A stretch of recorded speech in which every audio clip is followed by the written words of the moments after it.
சுவாச பிரச்சனை உள்ளிட்ட அறிகுறிகள் இருந்தால் ஜிபிஎஸ் பாதிப்பாக இருக்கலாம் என்று அரசு நரம்பியல் மருத்துவர் சண்முக சுந்தரம் தெரிவித்துள்ளார். ஜிபிஎஸ் நோய் குறித்து நமது செய்தியாளரிடம் அவர் அளித்த பிரத்யேக பேட்டியில் இவ்வகை நோய் நரம்பு மண்டலத்தை பாதிக்கக்கூடியது என்றும் இதனால் கை கால் செயலிழப்பு ஏற்பட்டு நடப்பதில் சிரமம் ஏற்படும் என்றும் சுவாச பிரச்சனை உள்ளிட்டவைகள் இதற்கு அறிகுறிகள் என்றும் கூறினார். எதிர்ப்பு சக்தி குறைவாக உள்ளவர்களுக்கும் இணை நோய் பாதிக்கப்பட்டவர்களையும் இது விரைவாக தாக்கும் என்றும் அவர் தெரிவித்துள்ளார். இது மற்றும் சுவாச மண்டலத்தில் ஏற்படக்கூடிய நோயில் நம்ம உடம்பில் எதிர்ப்பு சக்தி உண்டாகிறது. அந்த எதிர்ப்பு சக்தி உண்டாகக்கூடியது நமது நரம்பு செல்லில் உள்ள செல்களை பாதிக்கிறது.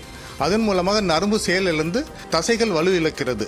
கைகால் செயலிழப்பு, ஸோ வலு இழந்து நடக்கிறது சிரமம் ஏற்படலாம். அதே இது நமக்கு மூச்சு டயஃப்ரம் சொல்லக்கூடிய சுவாச மண்டலத்துக்கு சுருங்கி விரியக்கூடிய உதர விதானம் சொல்லக்கூடிய டயஃப்ரம் மசில்ஸ் இதெல்லாம் அஃபெக்ட் ஆகும்போது அவங்களுக்கு மூச்சு விடக்கூடிய தொந்தரவு ஏற்படலாம். சிலருக்கு லேசான கைகால் செயல் இழக்கம்